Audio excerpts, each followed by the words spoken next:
Hai, sebelum ke ceritanya klik like, subscribe, dan jangan lupa bagikan ke sosial media kamu ya, serta aktifkan tombol loncengnya supaya kamu bisa mendapatkan update terbaru dari channel ini. 13. Sesosok iblis menggangguku charter di titik ini, seharusnya aku mengubah nama rahasiaku menjadi dipermalukan sampai mati oleh adik perempuanku, karena itu lumayan merangkum keseluruhan diriku. Aku akan melompati persiapan perjalanan kami, bagaimana Sadie memanggil Walt dan menjelaskan situasinya, bagaimana Bess dan aku mengucapkan perpisahan saat Fajar dan menyewa mobil dari salah satu teman Bess yang dapat dipercaya, dan bagaimana mobil itu mogok saat kami baru setengah jalan menuju Kairo. Pada dasarnya, aku akan melompati bagian ketika Bess dan aku menyusuri jalan berdebu di bagian belakang truk pickup yang disetiri oleh orang Baduy, mencari sebuah desa yang tidak lagi ada. Saat itu, hari sudah menjelang malam, dan aku mulai berpikir perkiraan Bess mengenai perlu waktu 1 hari untuk menemukan Alhamrah makan terlalu optimistis. Seiring tiap jam yang kami sia-siakan, hatiku terasa semakin berat. Aku mempertaruhkan segalanya untuk membantu Zia. Aku meninggalkan Amos dan murid-murid kami sendirian di rumah Brooklyn untuk bertahan melawan penyihir paling jahat di dunia. Aku membiarkan adikku melanjutkan pencarian gulungan terakhir tanpaku. Jika aku gagal menemukan Zia, ya, aku tidak boleh gagal.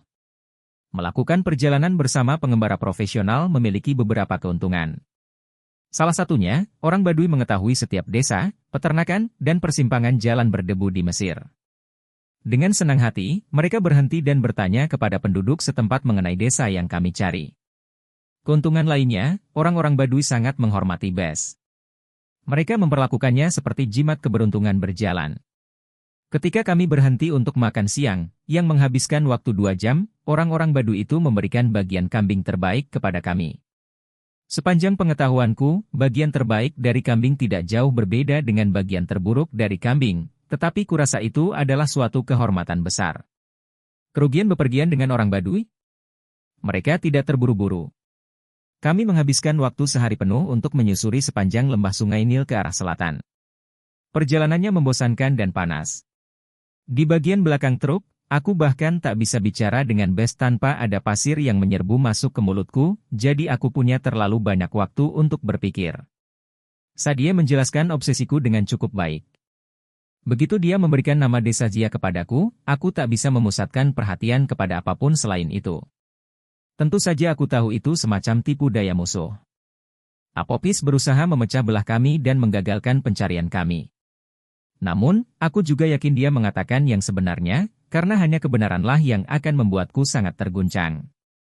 Dia telah menghancurkan desa Zia ketika Zia masih anak-anak entah untuk alasan apa. Sekarang, Zia disembunyikan di sana dalam kondisi tertidur karena sihir. Kecuali aku menyelamatkan Zia, Apopis akan membunuhnya. Mengapa dia belum membunuh Zia jika dia tahu di mana Zia berada? Aku tidak tahu dan itu menggangguku. Mungkin saat ini dia belum punya kekuatan. Mungkin dia tidak ingin melakukannya. Bagaimanapun, jika dia berusaha menjebakku, Zia adalah umpan terbaik. Apapun alasannya, Sadie benar, itu bukan pilihan yang rasional untukku. Aku benar-benar harus menyelamatkan Zia. Meskipun begitu, aku merasa jahat meninggalkan Sadie sendiri lagi. Pertama-tama, aku membiarkannya pergi ke London meski aku tahu itu gagasan buruk. Kini, aku mengirimnya untuk melacak gulungan di sebuah katakomba penuh mumi. Tentu Walt membantunya, dan Sadie biasanya bisa menjaga diri sendiri. Namun, seorang kakak yang baik pasti menemaninya. Sadie baru saja menyelamatkan hidupku, dan aku seolah berkata, bagus sekali. Sampai jumpa nanti. Selamat bersenang-senang dengan mumi. Kubilang saja kalau Walt adalah abangku. Duh. Kalau aku mau jujur kepada diriku sendiri, Zia bukan satu-satunya alasan aku begitu ingin pergi sendirian. Aku terguncang karena Sadie mengetahui nama rahasiaku. Mendadak saja, dia mengenalku lebih baik daripada siapapun di dunia ini. Aku merasa seakan dia telah membedahku di meja operasi, menelitiku, dan menjahitku lagi. Naluri pertamaku adalah melarikan diri, memberi jarak sejauh mungkin di antara kami berdua. Aku ingin tahu apakah Ra merasakan hal yang sama ketika Isis mengetahui namanya, apakah itu alasan sesungguhnya mengapa dia pergi mengasingkan diri, malu bukan kepalang. Selain itu, aku perlu waktu untuk memproses apa yang telah dicapai oleh Sadie. Selama berbulan-bulan, kami mencoba mempelajari kembali jalan dewa-dewa. Kami bersusah payah mencari tahu bagaimana para penyihir kuno menyedot kekuatan para dewa tanpa kewalahan atau kerasukan. Sekarang, aku menduga Sadie telah menemukan jawabannya. Ada hubungannya dengan Ren Dewa. Nama rahasia bukanlah sekadar nama, sebagaimana kata sihir.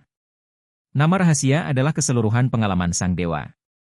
Semakin kita memahami dewa yang bersangkutan, semakin dekat kita mengetahui nama rahasianya, dan semakin kita bisa menyalurkan kekuatannya. Jika itu benar, maka jalan para dewa pada dasarnya adalah sihir simpati menemukan kemiripan antara dua hal, seperti alat pembuka sumbat biasa dan iblis berkepala pembuka sumbat, lalu menggunakan kemiripan itu untuk membentuk ikatan sihir. Hanya saja, ikatan itu antara si penyihir dan sesosok dewa. Jika kita bisa menemukan sifat atau pengalaman yang sama, kita bisa menyadap kekuatan para dewa. Itu mungkin menjelaskan bagaimana aku bisa meledakkan pintu hingga terbuka di pertapaan dengan kepalan tangan Horus mantra yang belum pernah bisa kulakukan sendiri. Tanpa berpikir mengenai itu, tanpa perlu menggabungkan jiwa dengan Horus, aku menyedot emosinya. Kami sama-sama tidak suka terkurung. Aku menggunakan kaitan sederhana itu untuk merapal mantra dan menghancurkan rantai. Sekarang, kalau saja aku bisa tahu bagaimana melakukan hal semacam itu dengan lebih andal, itu mungkin bisa menyelamatkan kami dalam pertempuran-pertempuran yang akan datang. Kami menempuh perjalanan bermil-mil dalam truk orang Baduy. Sungai Nil mengular melewati ladang-ladang hijau dan coklat di sebelah kiri kami. Kami tidak punya minuman kecuali air dalam botol plastik usang yang rasanya seperti vaseline. Daging kambing tadi kurang bisa diterima oleh perutku. Sesekali, aku teringat racun yang pernah mengaliri tubuhku, dan bahuku mulai terasa sakit di tempat Cesuheru menggigitku. Sekitar pukul 6 sore, kami mendapat petunjuk pertama, seorang felahin tua, petani miskin yang menjual buah kurma di pinggir jalan, mengatakan bahwa dia tahu desa yang kami cari. Ketika mendengar nama Alham Rahmakan, dia membuat tanda isyarat tolak bala, tetapi karena Bes yang bertanya, pria tua tadi menceritakan apa yang dia ketahui kepada kami. Dia bilang Pasir Merah adalah tempat yang jahat, dilingkupi kutukan keji. Tak ada yang pernah mengunjunginya sekarang ini. Namun, pria tua itu mengingat desa tersebut ketika belum hancur. Kami akan menemukannya 10 km ke arah selatan, di kelokan sungai tempat warna pasir berubah menjadi merah. Ya iyalah, pikirku, tetapi mau tak mau aku menjadi bersemangat. Orang-orang Baduy memutuskan untuk berkemah malam itu. Mereka tidak akan menemani kami menyelesaikan perjalanan, tetapi mereka bilang mereka merasa terhormat jika aku dan Bes meminjam truk mereka. Beberapa menit kemudian, Bes dan aku meluncur di dalam pikap. Bes mengenakan topi longgar yang nyaris sama jeleknya dengan kemeja Hawaii-nya. Topi itu ditarik sangat rendah hingga aku tidak yakin dia bisa melihat apapun, terutama karena matanya nyaris lebih rendah daripada dashboard. Setiap kali kami menghantam gundukan di tanah, hiasan-hiasan Baduy bergemerencing di kaca spion sebuah cakram logam yang dihiasi kaligrafi Arab, penyegar udara wangi pinus yang berbentuk pohon Natal, beberapa gigi binatang pada seutas tali kulit, dan sebuah patung Elvis Presley kecil entah untuk apa. Truk itu tidak punya suspensi dan tempat duduknya nyaris tanpa bantalan. Aku merasa seperti mengendarai seekor banteng mekanis. Setelah berbulan-bulan mencari dan berharap, aku tidak percaya aku sudah hampir menemukan Zia. Kau kelihatan payah, kata Bes. Terima kasih. Maksudku dilihat dari kacamata sihir. Kau tidak terlihat siap untuk bertarung. Apapun yang menanti kita, kau tahu kan itu tidak mungkin ramah? Di bawah pinggiran topinya, rahang Bes terangkat seolah dia mempersiapkan diri untuk berdebat. Kau menganggap ini salah, ujarku. Menurutmu seharusnya aku tetap bersama Sadie. Dia mengangkat bahu. Menurutku, kalau kau mengamatinya dengan benar, kau pasti melihat kata perangkap terpampang dengan jelas. Ketua lektor yang lama Iskandar, dia tidak mungkin menyembunyikan pacarmu, dia bukan pacarku. Tanpa memberi mantra perlindungan di sekitarnya. Set dan Apophis sepertinya sama-sama ingin kau menemukan tempat ini, yang berarti itu tidak mungkin bagus untukmu. Kau meninggalkan adikmu hanya dengan Walt. Selain itu, kita berkeliaran di pekarangan Desjardins, dan setelah petualangan di St. Petersburg, Menshikov tidak akan bisa tenang sampai dia menemukanmu. Jadi, ya, menurutku ini bukan gagasanmu yang paling cemerlang. Aku menatap keluar kaca depan mobil. Aku ingin marah kepada Bes karena menyebutku bodoh, tetapi aku takut dia mungkin benar. Aku mengharapkan pertemuan yang penuh sukacita dengan Zia. Padahal, ada kemungkinan aku tidak akan melewati malam ini dalam keadaan hidup. Mungkin Menshikov masih memulihkan diri dari luka di kepalanya, aku berkata penuh harap. Bes tertawa. Percayalah kepadaku, nak. Menshikov sudah mengejarmu. Dia tak pernah melupakan penghinaan terhadap dirinya. Suaranya diluapi amarah, seperti di St. Petersburg ketika dia menceritakan pernikahan orang cebol kepada kami. Aku penasaran apa yang sesungguhnya terjadi kepada Bes di istana itu, dan mengapa dia masih menyimpan kekesalan mengenai hal itu 300 tahun kemudian. Apakah Vlad orangnya? Tanyaku. Apakah dia yang menangkapmu? Itu tidak terlalu mustahil. Aku pernah bertemu beberapa penyihir yang berusia ratusan tahun. Namun, Bes menggeleng. Kakeknya, Pangeran Alexander Menshikov. Bes mengucapkan nama tersebut seolah itu adalah sebuah umpatan kasar. Diam-diam, dia adalah kepala nome ke-18. Kuat. Kejam. Sangat mirip cucunya. Aku tak pernah berurusan dengan penyihir seperti itu. Itu pertama kalinya aku tertangkap. Tapi, bukankah para penyihir mengurung semua dewa di dalam duat setelah Mesir jatuh? Sebagian besar dewa, Bes membenarkan. Sebagian lagi tidur selama 2000 tahun hingga ayahmu melepaskan kami. Yang lain kadang bisa meloloskan diri dan Dewan Kehidupan akan memburu mereka lalu mengembalikan mereka. Sekhmet lepas pada tahun 1918. Epidemi influenza. Tapi, beberapa dewa sepertiku tinggal di dunia manusia sepanjang waktu. Pada zaman kuno, aku hanya sesosok dewa yang ramah. Aku menakut-nakuti roh. Rakyat kecil menyukaiku. Jadi, ketika Mesir jatuh, orang-orang Romawi mengangkatku sebagai salah satu dewa mereka. Kemudian, pada zaman pertengahan, orang-orang Kristen membuat patung gargole dengan meniruku, untuk melindungi katedral mereka dan lain-lain. Mereka menciptakan berbagai legenda mengenai Jembalang, orang kerdil, kurcaci yang baik hati semua berdasarkan aku. Kurcaci yang baik hati? Dia merengut. Menurutmu aku tidak baik hati? Aku terlihat tampan dengan celana ketat berwarna hijau. Aku tak perlu gambaran itu. Bes mendengkus kesal. Pokoknya, Dewan Kehidupan tak pernah serius memburuku. Aku tidak menarik perhatian dan menjauh dari masalah. Aku tak pernah tertangkap sampai di Rusia. Mungkin masih menjadi tahanan di sana jika bukan karena dia menghentikan perkataannya, seolah menyadari dia telah berbicara terlalu banyak.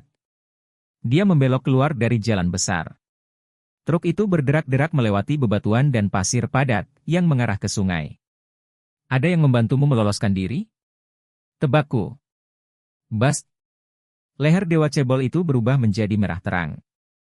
Bukan Bas. Dia terjebak di lubuk duat melawan Apopis. Lalu intinya, aku bebas, dan aku membalas dendam. Aku berhasil membuat Alexander Menshikov dihukum atas tuduhan korupsi. Dia dipermalukan, direnggut dari kekayaan dan jabatannya. Seluruh keluarganya dikirim ke Siberia. Hari terbaik dalam hidupku. Sayangnya, cucunya, Vladimir berhasil kembali. Pada akhirnya, dia kembali ke St. Petersburg, membangun lagi kekayaan kakeknya, dan mengambil alih nome ke-18.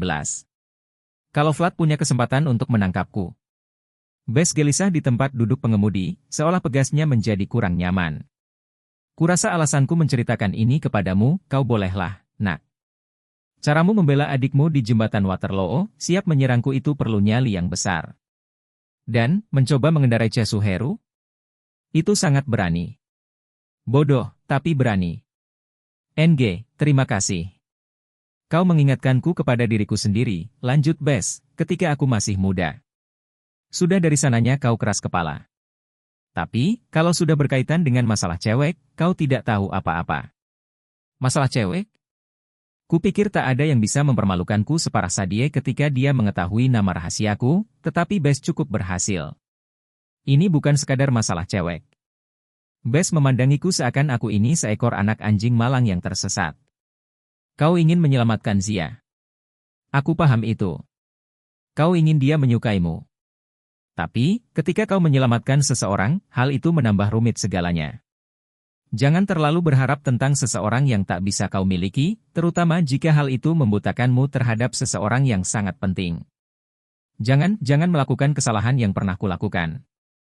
Aku mendengar luka dalam suaranya. Aku tahu dia berusaha membantu, tetapi aku masih merasa aneh mendapat saran sebagai sesama cowok dari dewa bertinggi 120 cm yang mengenakan topi jelek. Orang yang menyelamatkanmu, kataku, ia adalah Dewi, bukan? Seseorang yang bukan Bas, seseorang yang pernah berhubungan denganmu? Buku-buku jarinya berubah putih di kemudi mobil. Nak. Ya. Aku senang kita melakukan pembicaraan ini. Nah, sekarang, kalau kau menyayangi gigimu aku akan tutup mulut. Itu bagus. Bes menginjak rem. Karena kurasa kita sudah sampai. Matahari perlahan terbenam di balik punggung kami. Segala sesuatu di depan kami bermandikan cahaya merah pasir, air sungai Nil, perbukitan di kaki langit. Bahkan, daun-daun pohon palem terlihat seolah ternoda darah. Seth pasti suka tempat ini, pikirku. Tidak ada tanda-tanda peradaban, hanya beberapa ekor burung bangau abu-abu melayang di atas dan sesekali ada suara ceburan di sungai, mungkin ikan atau buaya. Kubayangkan bagian sungai Nil yang ini tidak terlalu tampak berbeda pada masa para Fir'aun. Ayo, kata Bes, bawa barang-barangmu. Bes tidak menungguku. Ketika aku menyusulnya, dia sedang berdiri di tepi sungai, menyaring pasir dengan jari-jarinya. Bukan hanya karena cahaya, aku tersadar. Pasir itu benar-benar berwarna merah. Bes mengangguk. Kau tahu sebabnya? Ibuku pasti akan mengatakan oksida besi atau semacam itu. Dia punya penjelasan ilmiah untuk semua hal. Namun, ada sesuatu yang membuatku yakin Bes tidak mencari jawaban semacam itu. Merah adalah warna kejahatan, ujarku. Gurun pasir. Kekacauan. Kehancuran. Bes membersihkan tangannya. Ini tempat yang buruk untuk membangun sebuah desa. Aku memeriksa sekeliling untuk mencari tanda-tanda permukiman. Pasir merah itu menghampar ke segala arah sejauh sekitar 100 meter. Rumputan lebat dan pohon-pohon willow menghiasi tepian area tersebut, tetapi pasir itu sendiri benar-benar kering. Caranya berkilau dan bergeser di bawah kakiku mengingatkanku kepada gundukan kulit kumbang kering di Duat yang menahan Apophis. Aku benar-benar berharap tidak memikirkan itu. Tidak ada apa-apa di sini, ujarku.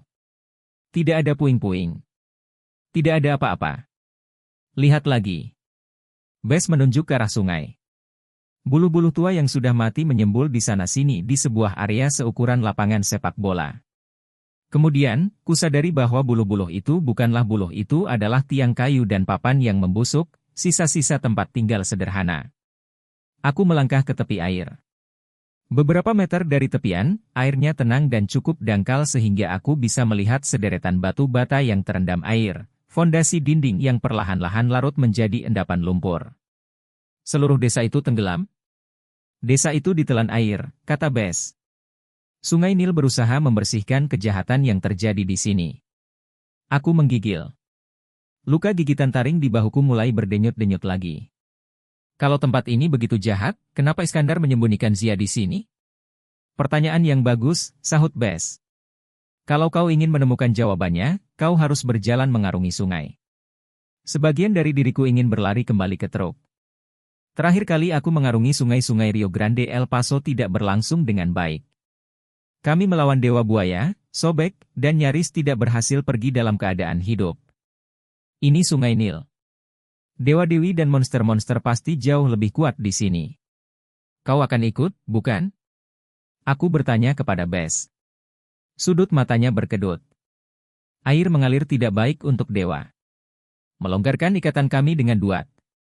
Dia pasti melihat raut putus asa di wajahku. Ya, baiklah, dia mendesah. Aku akan berada persis di belakangmu. Sebelum sempat kehilangan nyali, kumasukkan kakiku yang bersepatu bot ke dalam air. Kakiku terbenam hingga pergelangan kaki. Menjijikkan. Aku melangkah keluar, kakiku menimbulkan suara seperti seekor sapi yang sedang mengunyah permen karet. Sedikit terlambat, kusadari betapa kami kurang persiapan. Aku tidak membawa pedangku karena telah hilang di St. Petersburg. Aku belum berhasil memanggilnya lagi. Sejauh yang kutahu, para penyihir Rusia telah melelehkannya. Aku masih membawa tongkat sihirku, tetapi benda itu terutama digunakan untuk mantra pertahanan diri. Jika aku harus melakukan serangan, aku akan berada di posisi yang sangat tidak menguntungkan.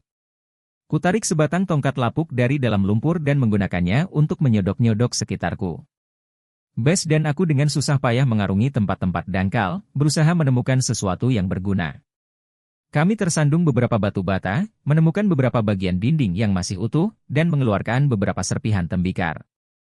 Aku berpikir mengenai cerita yang disampaikan Zia kepadaku bagaimana ayahnya menyebabkan kehancuran desanya dengan menggali sesosok iblis yang terjebak di sebuah guci. Sejauh pengetahuanku, serpihan tembikar ini bisa saja berasal dari guci tersebut. Tak ada yang menyerang kami selain nyamuk. Kami tidak menemukan jebakan apapun. Namun, setiap suara percikan di sungai membuatku teringat buaya, dan bukan jenis buaya albino ramah seperti Philip di Brooklyn, atau ikan macan besar bergigi tajam yang pernah ditunjukkan Zia kepadaku di Nome pertama. Kubayangkan mereka berenang-renang di sekitar kakiku, berusaha memutuskan kaki mana yang tampak lebih lezat. Dari sudut mata, aku terus melihat riak dan pusaran air kecil seperti ada sesuatu yang tengah mengikutiku. Ketika kutusuk air dengan tongkatku, tidak ada apa-apa di sana. Setelah 1 jam mencari, matahari sudah hampir terbenam seluruhnya. Kami seharusnya kembali ke Alexandria untuk bertemu Sadia esok pagi, yang artinya kami nyaris tidak punya waktu lagi untuk menemukan Zia. Dan, 24 jam dari sekarang, begitu matahari tenggelam lagi, equinox akan dimulai. Kami terus mencari, tetapi tidak menemukan apapun yang lebih menarik ketimbang bola sepak berlumpur yang sudah kempis dan 1 set gigi palsu. Ya, Sadie, gigi palsu itu bahkan lebih menjijikkan daripada gigi palsu kakek. Aku berhenti berjalan untuk menghalau nyamuk agar menjauhi leherku. Dengan cepat, Bess merenggut sesuatu dari air seekor ikan yang menggelepar-gelepar atau kodok dan memasukkannya ke mulut. Apakah kau harus melakukannya? Tanyaku. Apa? Tanyanya sambil mengunyah. Ini waktunya makan malam. Aku berbalik jijik dan menusukkan tongkatku ke air. Duk. Aku menghantam sesuatu yang lebih keras daripada bata lumpur atau kayu. Ini batu. Kusisirkan tongkatku ke sepanjang dasar sungai. Ini bukan batu. Ini deretan balok potong. Bagian tepinya menurun ke deretan batu lagi sekitar 30 cm lebih rendah, seperti anak tangga, yang menuju ke bawah. Bess! Seruku. Dia menyeberangi air.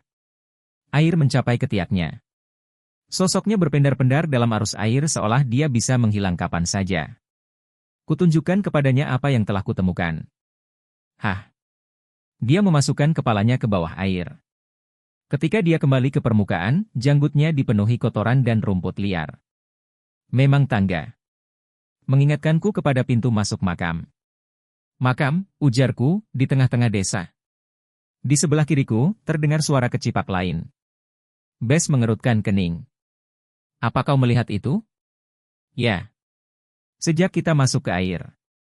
Kau tidak menyadarinya? Bess menyentuhkan jarinya ke air seolah mengetes suhunya. Kita harus bertindak cepat. Kenapa? Mungkin bukan apa-apa. Dia berbohong lebih payah daripada ayahku. Mari kita periksa makam ini. Belahlah sungai. Dia mengatakannya seolah itu permintaan yang sangat normal, seperti ambilkan garam itu. Aku ini penyihir tempur, jawabku. Aku tidak tahu cara membelah sungai. Bess tampak tersinggung. Oh, ayolah. Itu keahlian standar. Dulu, pada zaman Hufu, aku kenal penyihir yang membelah sungai Nil sekadar agar bisa mencapai dasar sungai dan mengambil kalung seorang gadis. Lalu, ada pula si orang Israel itu, Miki. Musa? Ya, dia, kata Bess. Pokoknya, kau seharusnya bisa membelah sungai. Kita harus buru-buru. Kalau itu memang sangat mudah, kenapa kau tidak melakukannya sendiri? Nah, sekarang dia bertingkah. Sudah kubilang, nak, air mengalir memengaruhi kekuatan dewata. Barangkali itu salah satu alasan Iskandar menyembunyikan temanmu di bawah sini, kalau memang disinilah temanmu berada. Kau bisa melakukan ini. Pokoknya dia tiba-tiba menjadi tegang. Pergilah ke tepi sungai. Tapi, kau bilang sekarang. Sebelum kami sempat bergerak, sungai itu meledak di sekitar kami. 3 pusaran air terpisah memelesat ke atas, dan Bess tertarik ke bawah permukaan air. Aku berusaha lari, tetapi kakiku terbenam dalam lumpur. Pusaran air mengepungku. Ketiganya berputar-putar menjadi bentuk manusia dengan kepala, bahu, dan lengan yang terbuat dari lajur-lajur pusaran air, seakan mereka mumi yang diciptakan dari sungai Nil. 6 meter di hilir, Bes muncul ke permukaan. Iblis air. Dia berkata dengan megap-megap. Usir mereka. Bagaimana caranya? Teriakku. Dua iblis air berbelok ke arah Bes. Si Dewa Cebol berusaha menjaga keseimbangan, tetapi sungai itu menggelegak menjadi aliran deras arus air dangkal, padahal tadi pun permukaan air sudah mencapai ketiak Bes. Ayolah, nak. Teriaknya. Semua penggembala dulu tahu mantra untuk menghadapi iblis air. Ya, carikan penggembala untukku, kalau begitu. Bes berteriak, Beo. Dan iblis air pertama menguap.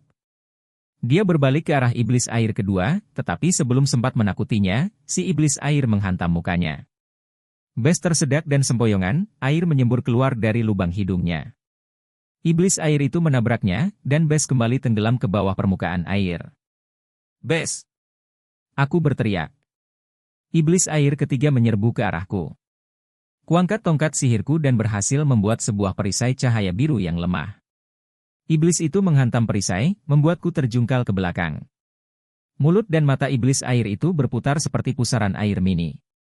Wajah si iblis terlihat seperti ketika aku melihatnya dari mangkuk pemantau.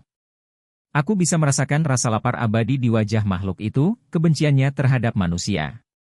Makhluk itu ingin menghancurkan setiap bendungan, melahap semua kota, dan menenggelamkan seluruh dunia dalam samudera kekacauan. Dan, makhluk itu akan memulainya dengan membunuhku. Konsentrasiku goyah. Makhluk itu memburu ke arahku, menghancurkan perisaiku dan menarikku ke bawah permukaan air. Pernah mengalami hidung kemasukan air?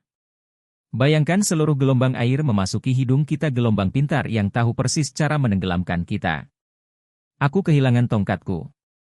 Paru-paruku dipenuhi cairan. Semua pikiran rasionalku buyar menjadi kepanikan. Aku menggelepar-gelepar dan menendang-nendang, tahu bahwa aku hanya berada 1 atau 1,5 meter di dalam air, tetapi aku tidak sanggup berdiri. Aku tak bisa melihat apa-apa di balik kegelapan itu. Kepalaku menyembul ke permukaan, dan aku melihat sosok samar Bes yang dilontarkan ke sana kemari di atas sebuah pusaran air, berteriak-teriak, "Boo! Takutlah!" Kemudian, aku tenggelam lagi, kedua tanganku mencakar-cakar lumpur. Jantungku berdentam-dentam. Pandanganku mulai menjadi gelap. Bahkan, kalaupun sempat memikirkan mantra, aku tak bisa mengucapkannya. Aku berharap memiliki kekuatan Dewa Laut, tetapi itu bukan keahlian Horus. Aku mulai hilang kesadaran ketika sesuatu mencengkeram lenganku. Aku memukul-mukulnya dengan liar, dan kepalan tanganku mengenai sebuah wajah berjanggut. Aku menyembul ke permukaan lagi, megap-megap mencari udara. Bes separuh tenggelam di sebelahku, sambil berteriak, "Bodoh Gluk, Gluk berusaha menyelamatkanmu Gluk Gluk." Iblis air menarikku masuk lagi, tetapi tiba-tiba pikiranku menjadi lebih jernih. Mungkin hirupan oksigen terakhir telah menyebabkan hal itu. Atau, mungkin memukuli Bes telah mengenyahkan kepanikanku. Aku ingat Horus pernah berada dalam situasi seperti ini dulu. Suatu kali, Set mencoba menenggelamkannya, menariknya ke dalam sungai Nil. Aku memfokuskan pikiranku kepada kenangan itu dan menjadikannya milikku. Aku meraih ke dalam duat dan menyalurkan kekuatan dewa perang itu ke dalam tubuhku. Amarah memenuhi diriku. Aku tidak sudi dipojokkan. Aku mengikuti jalan Horus. Aku tidak akan membiarkan mumi cair dungu menenggelamkanku ke dalam air setinggi 1 meter. Penglihatanku berubah menjadi merah. Aku berteriak, mengeluarkan air dari paru-paruku dalam satu ledakan besar. Boom! Sungai Nil meledak. Aku roboh di atas lapangan berlumpur. Awalnya, aku terlalu lelah untuk melakukan apapun selain terbatuk-batuk. Ketika akhirnya berhasil bangkit sambil terhuyung-huyung dan membersihkan endapan lumpur dari mataku, aku melihat bahwa sungai telah berubah arah. Kini, sungai itu berbelok mengitari puing-puing desa. Dalam baluran lumpur merah, tampaklah batu bata dan papan, rongsokan barang, pakaian usang, spatbor sebuah mobil, dan tulang belulang yang mungkin berasal dari tubuh manusia atau hewan. Beberapa ekor ikan menggelepar-gelepar, mungkin bertanya-tanya kemana gerangan sungai yang tadi. Tidak ada tanda-tanda iblis air. Sekitar 3 meter dariku, Bes tengah merengut ke arahku dengan jengkel. Hidungnya berdarah dan dia terbenam dalam lumpur hingga sepinggang. Biasanya, ketika membelah sungai, gerutunya tidak perlu sambil memukuli orang cebol. Sekarang, keluarkan aku dari sini. Aku berhasil menariknya hingga lepas, menimbulkan bunyi menyedot yang sangat mengesankan sampai-sampai aku berharap sempat merekamnya. Tidak, Sadie, aku tidak akan mencoba membuat bunyi itu di mikrofon. Aku minta maaf, ujarku tergagap. Aku tidak bermaksud. Dia mengayunkan tangan sebagai isyarat bahwa dia mengerti. Kau telah menangani iblis air. Itu yang penting. Sekarang, harus kita lihat apakah kau bisa menangani itu. Aku menoleh dan melihat makam itu. Makam itu berbentuk lubang segi 4 kira-kira seukuran lemari yang bisa dimasuki manusia dewasa, dan dikitari oleh balok-balok batu. Ada tangga turun menuju sebuah pintu batu tertutup yang diukiri hieroglif. Hieroglif terbesar di sana adalah lambang Dewan Kehidupan. Iblis-iblis itu menjaga pintu masuk, kata Bess, mungkin ada makhluk yang lebih jahat di dalamnya. Di bawah lambang itu, ku kenali sederetan hieroglif fonetik, ZIA, ejaku, Zia ada di dalam. Dan itulah, gumam Bess, yang biasa kita sebut sebagai jebakan. Kesempatan terakhir untuk berubah pikiran, nak. Namun, aku tidak benar-benar mendengarkan. Zia berada di bawah sana. Bahkan, meski aku tahu apa yang kemudian terjadi, kurasa aku tidak akan sanggup menghentikan diriku. Aku menuruni anak tangga itu dan membuka pintunya. 14. Di makam Zia Rashid Charter sarkofagus itu terbuat dari air. Bentuknya seperti sosok manusia berukuran besar yang berkaki bundar, berbahu lebar, dan berwajah raksasa yang sedang tersenyum, seperti peti-peti mati Mesir lain yang pernah kulihat, tetapi seluruhnya terbuat dari cairan yang bersinar-sinar. Sarkofagus itu berada di atas sebuah dudukan batu di tengah ruangan berbentuk persegi. Relief Mesir menghiasi dinding-dindingnya, tetapi aku tidak terlalu memperhatikan. Di dalam sarkofagus itu, Zia Rashid mengambang dalam balutan jubah putih. Kedua lengannya menyilang di dada. Dia menggenggam sebuah kait gembala dan cambuk, lambang Firaun. Tongkat dan tongkat sihirnya mengapung di sebelahnya. Rambut hitam pendeknya melayang di sekitar wajahnya, yang sama cantiknya dengan yang kuingat. Jika kalian pernah melihat patung terkenal Ratu Nefertiti, Zia mengingatkanku kepadanya, dengan alis yang terangkat, tulang pipi tinggi, hidung yang anggun, dan bibir merah yang sempurna. Sadie bilang aku terlalu berlebihan menggambarkan Zia, tetapi itu benar. Ada alasan Nefertiti disebut sebagai wanita tercantik di dunia. Saat aku mendekati sarkofagus itu, airnya mulai berpendar-pendar. Sebuah gelombang beriak di kedua sisinya, mengitari lambang yang sama berkali-kali. Bess mengeluarkan bunyi gemuruh dalam kerongkongannya. Kau tidak bilang kepadaku bahwa dia titisan dewa. Aku tidak terpikir untuk menyinggung hal itu, tetapi tentu saja itu sebabnya Iskandar menyembunyikan Zia. Ketika ayah kami melepaskan dewa-dewi di British Museum, salah satu di antaranya Dewi Sungai, Nephthys telah memilih tubuh Zia sebagai perantara. Itu simbol Nephthys? Tebakku. Bess mengangguk. Bukankah katamu gadis ini adalah penguasa elemen api? Ya. Bukan kombinasi yang bagus. Tidak heran ketua lektor menaruhnya dalam animasi gantung. Penyihir api menampung Dewi Air itu bisa membunuhnya, kecuali, cerdik juga. Apa? Kombinasi air dengan api juga bisa menutupi kekuatan Zia.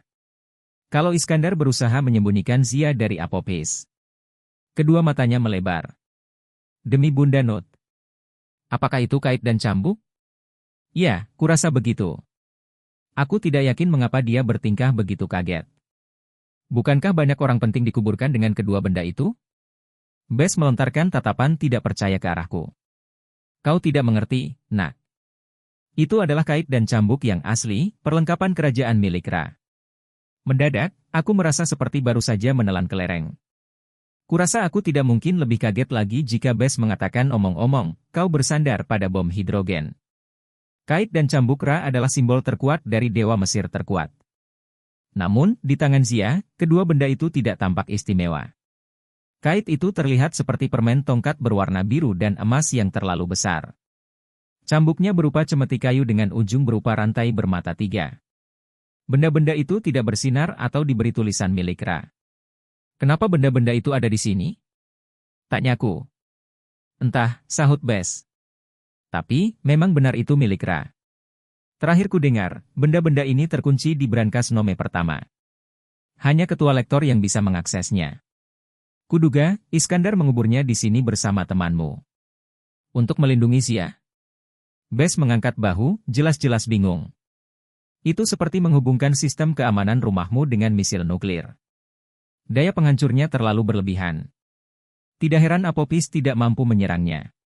Itu perlindungan yang sangat serius dari kekacauan.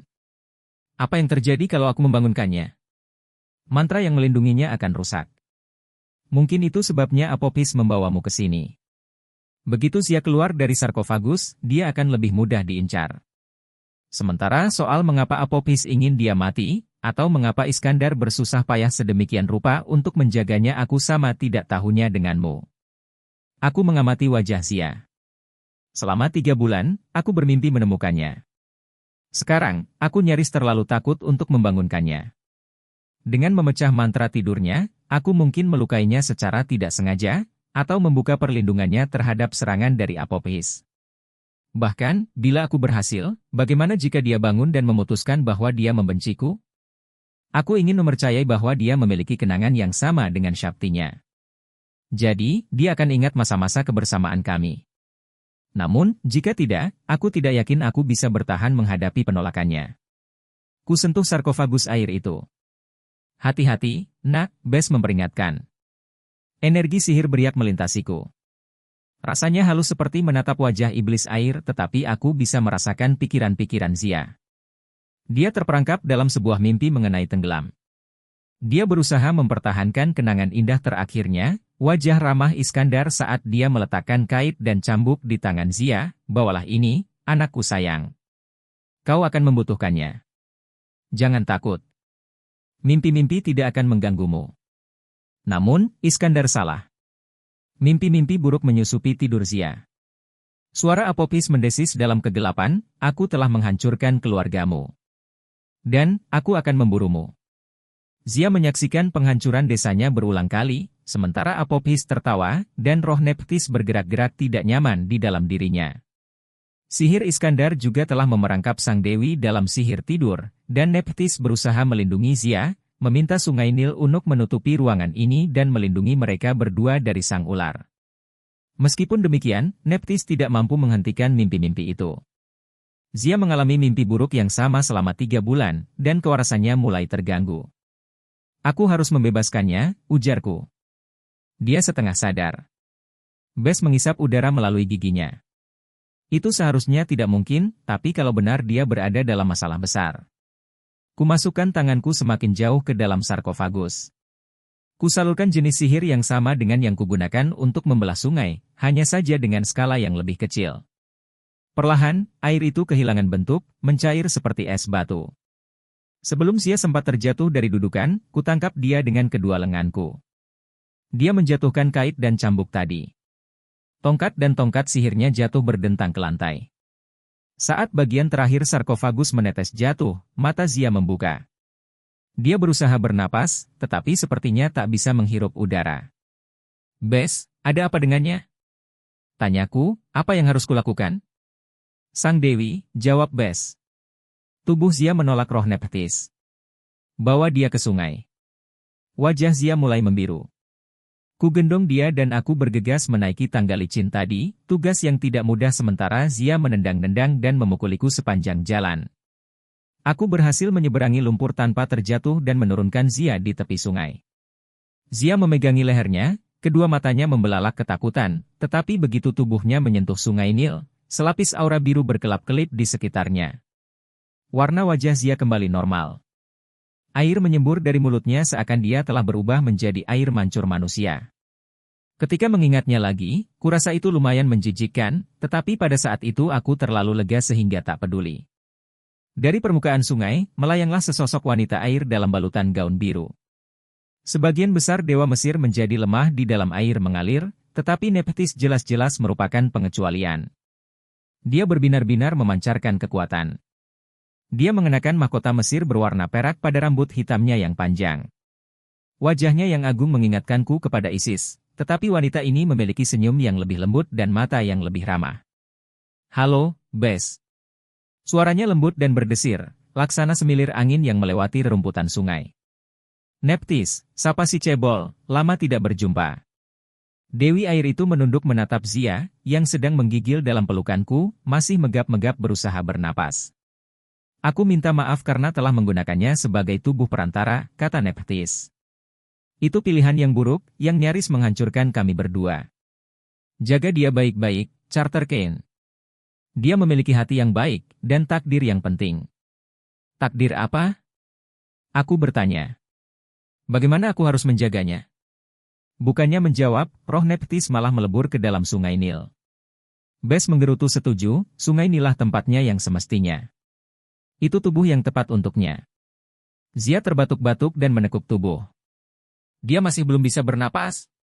Aku melakukan satu-satunya hal yang terpikir olehku. Aku berusaha melakukan pernapasan dari mulut ke mulut. Ya, baiklah, aku tahu bagaimana kedengarannya, tetapi waktu itu aku tidak berpikir jernih. Berhentilah tertawa, Sadie. Sejujurnya, aku tidak sedang mencoba mengambil keuntungan. Aku hanya mencoba membantu. Zia tidak memandangnya seperti itu. Dia meninju dadaku begitu keras, sampai-sampai aku mengeluarkan suara seperti mainan pencet. Kemudian, dia berbalik ke samping dan muntah. Kurasa napasku tidak sebau itu. Ketika dia memusatkan perhatian kepadaku lagi, kedua matanya menyala-nyala marah persis seperti dulu. Jangan berani-berani menciumku. Akhirnya dia berhasil berbicara. Aku tidak di mana Iskandar? Dia mendesak. Kupikir. Matanya kehilangan fokus. Aku bermimpi bahwa dia mulai gemetaran. Mesir abadi, dia tidak mungkin. Zia, aku mencoba meletakkan tangan di bahunya, tapi dia mendorongku menjauh. Dia berbalik ke arah sungai dan mulai terisak-isak, jari-jarinya mencakar lumpur. Aku ingin membantunya. Aku tidak tahan melihatnya menderita.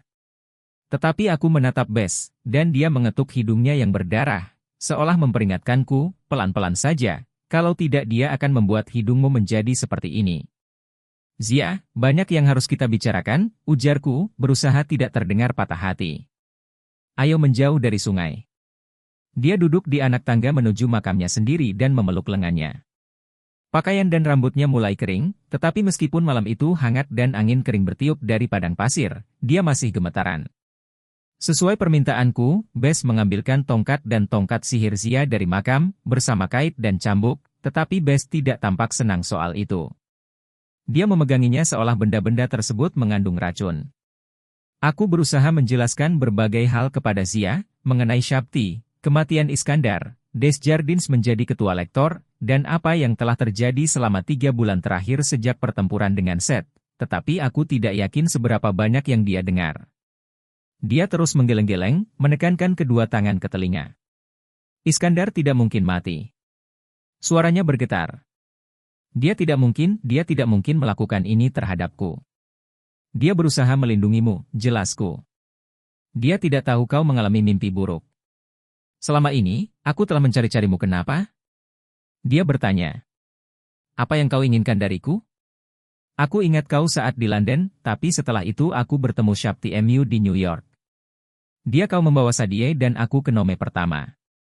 Kau mulai melatih kami. Kita bekerja sama di New Mexico, kemudian di Piramida Merah tidak. Dia menutup matanya rapat-rapat. Tidak, itu bukan aku. Tapi, kau bisa mengingat apa yang dilakukan Shapti. Coba saja kau ini, Ken. Pekiknya. Kau pelanggar hukum. Dan, kau di sini bersama itu. Dia menunjuk ke arah Bes. Itu punya nama, gerutu Bes. Aku mulai bertanya-tanya kenapa aku mengendarai mobil melintasi separuh Mesir untuk membangunkanmu. Kau dewa. Ujar Zia. Kemudian, dia menoleh ke arahku. Dan, kalau kau yang memanggilnya, kau akan dihukum mati. Dengar, nak, kata Bes. Kau tadi menjadi tubuh perantara bagi roh Nephthys. Jadi, kalau ada yang harus dihukum mati, Zia meraih tongkatnya. Enyahlah. Untungnya, kekuatan Zia belum sepenuhnya kembali. Dia berhasil menembakkan selajur api lemah ke wajah Bes, tetapi si dewa cebol dengan mudah mengibaskan api itu. Ku pegang ujung tongkatnya. Zia, hentikan. Dia bukan musuh. Boleh aku memukulnya? Tanya Bess. Kau tadi memukulku, nak. Sepertinya itu adil. Tidak boleh memukul, tukasku. Tidak boleh menembakkan api. Zia, kita berada di pihak yang sama. Equinox dimulai besok saat matahari terbenam, dan Apophis akan membobol penjaranya. Dia berniat membinasakanmu. Kami di sini untuk menyelamatkanmu. Nama Apophis menghantam Zia dengan kuat. Dia terengah-engah, berusaha bernapas, seolah paru-parunya dipenuhi air lagi. Tidak. Tidak, itu tidak mungkin. Kenapa aku harus mempercayaimu? Karena aku bimbang. Apa yang bisa kukatakan? Karena kami saling jatuh cinta 3 bulan lalu? Karena kami telah melalui begitu banyak hal bersama-sama dan menyelamatkan nyawa satu sama lain. Kenangan itu bukan miliknya. Dia mengingatku samar-samar.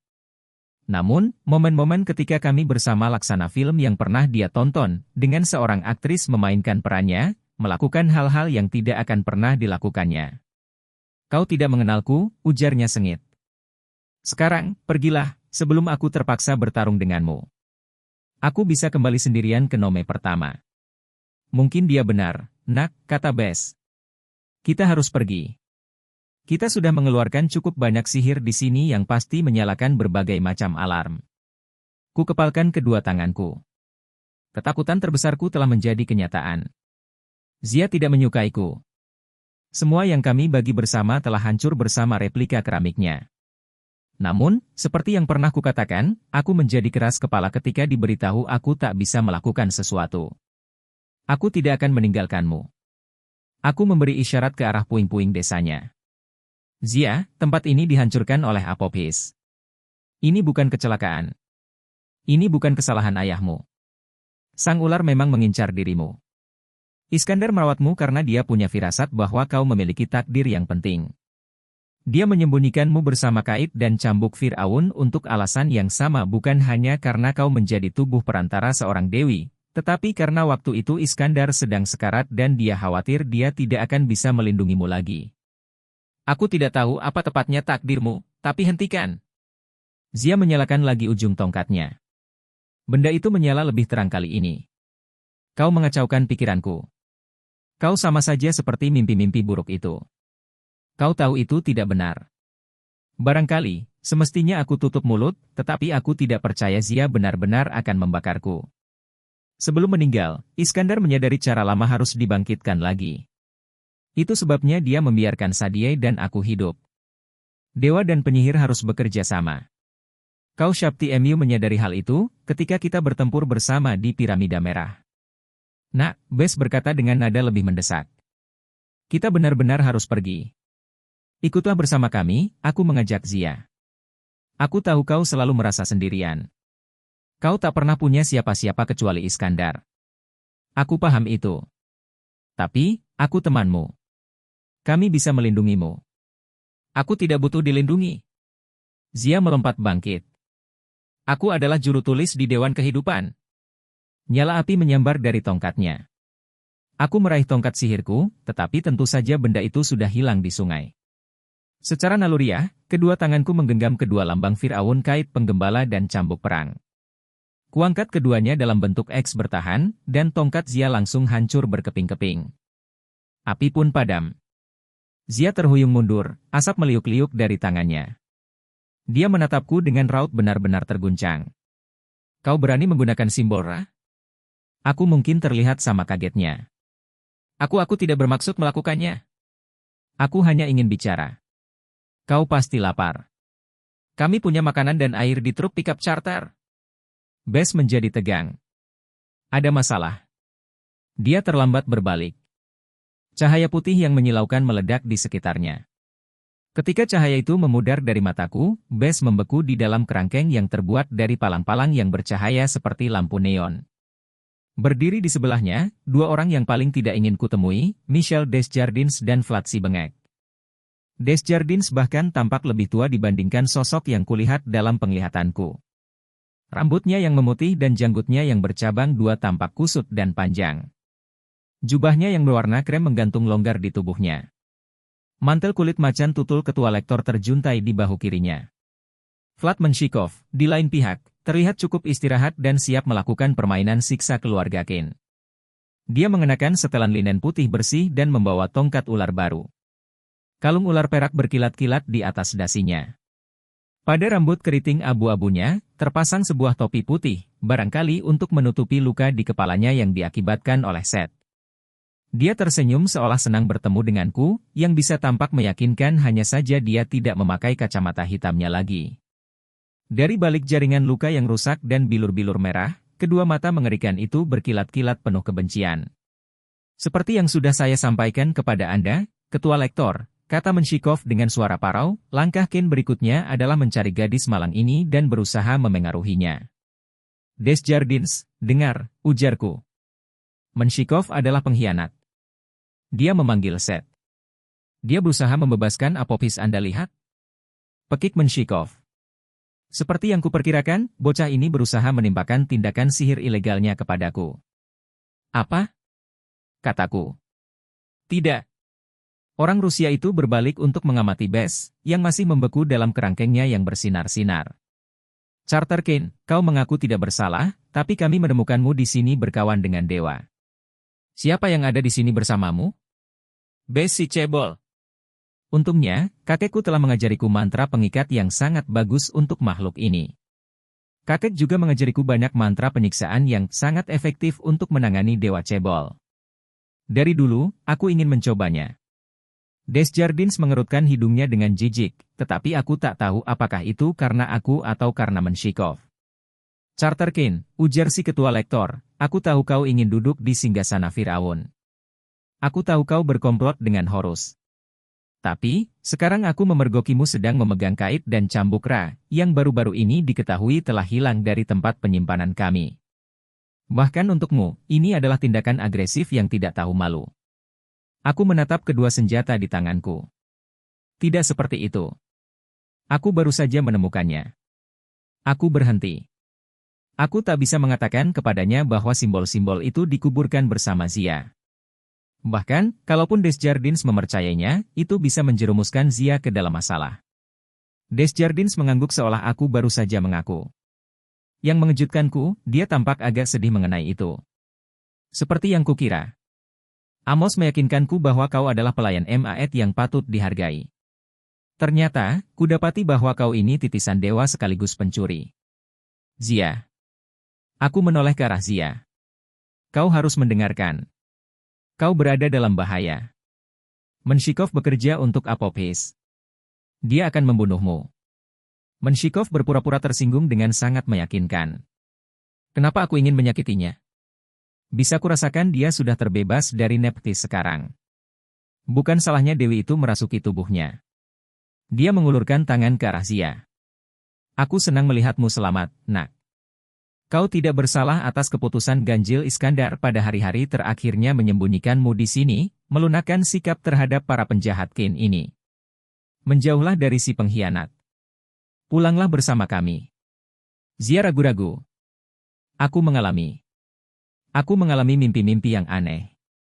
Kau sedang bingung, kata Desjardins dengan lembut. Itu wajar. Shapti Mu menyampaikan ingatan-ingatannya kepadamu. Kau melihat Charter Qin dan saudara perempuannya membuat perjanjian dengan Seth di Piramida Merah. Alih-alih menghancurkan si Raja Merah, mereka membiarkannya pergi. Ingatkah kau? Zia memandangiku dengan waspada. Ingatlah kenapa kami melakukannya, aku memohon. Kekacauan tengah bangkit. Apophis akan lepas dalam waktu kurang dari 24 jam. Zia, aku. Kata-kata tersangkut di tenggorokanku. Aku ingin menyampaikan perasaanku kepadanya, tetapi kedua matanya mengeras seperti batu ambar. Aku tidak mengenalmu, gumamnya. Maaf. Menshikov tersenyum. Tentu saja kau tidak mengenalnya, nak. Kau tidak punya urusan dengan pengkhianat. Sekarang, dengan seizin Tuan Desjardins, kita akan membawa pengkhianat ini ke Nome pertama, dan di sana dia akan diadili dengan jujur. Menshikov menghadap ke arahku, kedua matanya yang rusak menyala-nyala penuh kemenangan, dan lantas dieksekusi.